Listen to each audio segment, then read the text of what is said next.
Night in the mountains of Colorado can be so dark that it seems to swallow up everything around you. I've never been afraid of the dark, but that night was different. Coming home from the bar, I couldn't have foreseen that this would be the beginning of the strangest and most frightening adventure of my life. My path lay through wooded trails framed by tall pines that were like dark guards leading me through the relentless darkness. The sound of the creek flowing below created some strange sound, as if calling somewhere deeper into the forest. I tried to ignore it, but the farther I walked, the more I felt a strange uneasiness.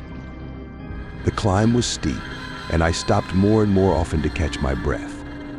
At such moments I heard something strange rustling in the foliage, whispers that seemed to come from somewhere deep in the forest. But when I stopped to look for the source of the sounds, everything around me seemed dead and silent, as if nothing was happening. Suddenly I heard footsteps behind me. Instantly I turned around and saw only the silhouette of trees swaying against the night sky. Something inside me whispered that I was not alone. I quickened my step, but the rustling and whispering didn't stop. It felt as if someone or something was following me, lurking in the shadows. My path crossed a gloomy patch of forest where the trees were so close together it seemed as if they were conspiring with each other. I felt my nerves tense up and tried to suppress the fear, but it was too persistent. Suddenly, I noticed something strange up ahead, a light that shone through the trees. My heart pounded harder as I got closer and saw that it was a small tan house surrounded by a tall barbed wire fence. The lights in the windows created an eerie atmosphere, as if it was a place best to stay away from. But at the same time, I felt an invisible force beckoning me to this strange place.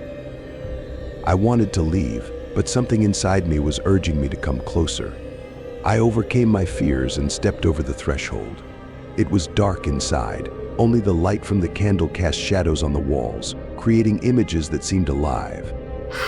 I heard a faint whisper and turned around, but saw no one. Suddenly, I felt something touch me. A cold wind rushed through my body as if someone had passed through me. I felt a hard blow to my head and darkness enveloped me. When I woke up, I was on the floor of this strange house. My body was gripped by cold and there was an eerie silence around me. I got to my feet and looked around, but there was no sign anywhere that anyone had been here.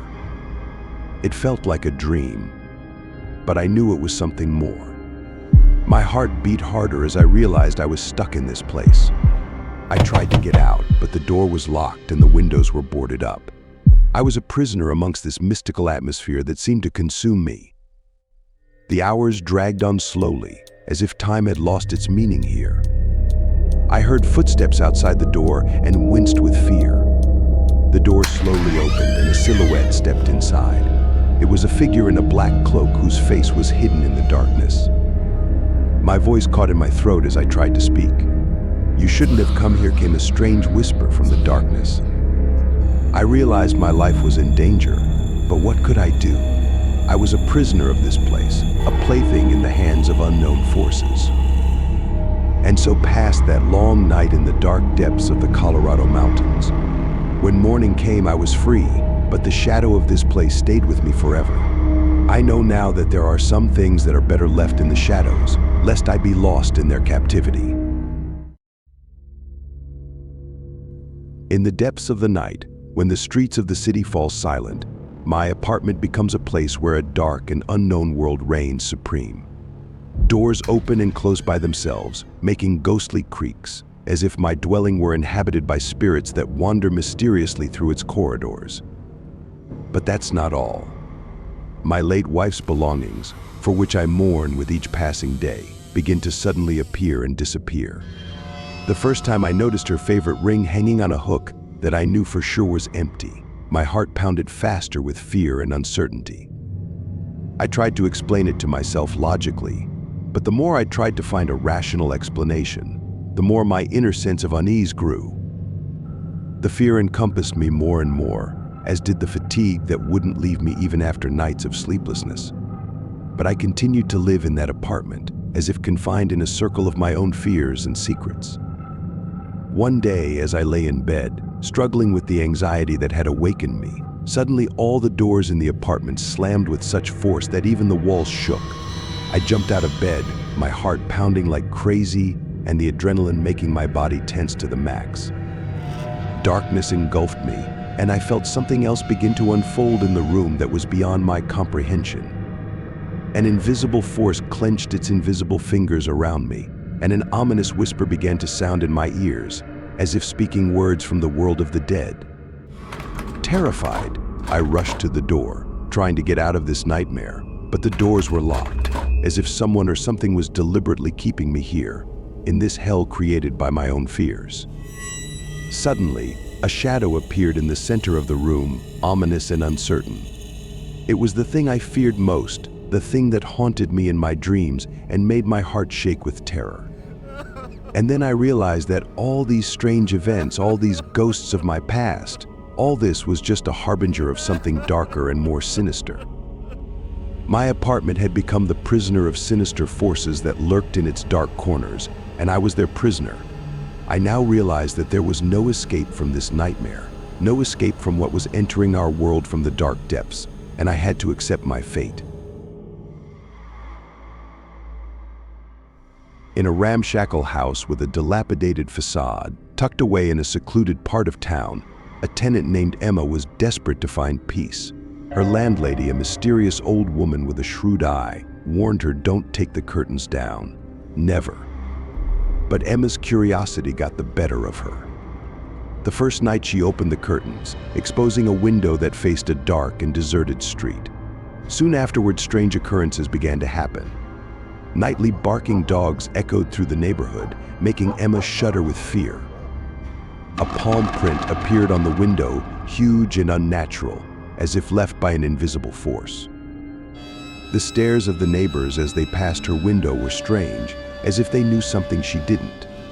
Emma felt under constant surveillance, and an inexplicable dread settled in her soul. One night, as Emma sat in her apartment, her gaze fell on a shadow flickering outside the window. She froze, her heart pounding in her chest. In the darkness, she made out a vague silhouette that looked human, but with unnatural features. The creature's eyes glowed an eerie red light, and its long, claw-like fingers scrabbled at the glass. Emma screamed and jerked away from the window. A muffled laugh sounded behind her, and she turned around, expecting to see the creature inside her apartment, but there was no one there. Emma's terror reached a climax. She pulled back the curtains again and tried to calm herself, but she couldn't get what she saw out of her mind. She knew that something sinister lurked in the darkness outside the window, and she feared that something was coming for her. Emma couldn't stay in the apartment any longer. She gathered her things and ran outside. She didn't know where to go, but she couldn't stay in that cursed place any longer.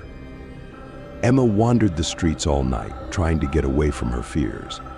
But the creature followed her, its silent footsteps echoing through the empty streets. Finally, Emma reached the police station and begged them to help. But once again, they refused to believe her, dismissing her claims as delusional. Emma was desperate. She realized that no one would believe her until it was too late. And then, in the moonlight, she saw him, a creature standing in the shadows at the entrance to the police station. Its eyes burned with red light, and its unnatural smile exposed sharp teeth. The moment the creature moved toward her, Emma screamed in terror. She turned and ran, but her pursuer was faster. He grabbed her arm, and his icy fingers tightened around her. Emma felt her body fill with cold as the creature approached her face. She saw its red eyes staring at her with triumph and knew it was over. The moment the creature opened its mouth, Emma woke up. She sat up in her apartment in a cold sweat. It was only a dream, but it felt so real. Emma couldn't stay in that apartment any longer. She packed her things and left, never looking back. She never found out what happened to the creature from her dream, but she knew it would always haunt her in her nightmares.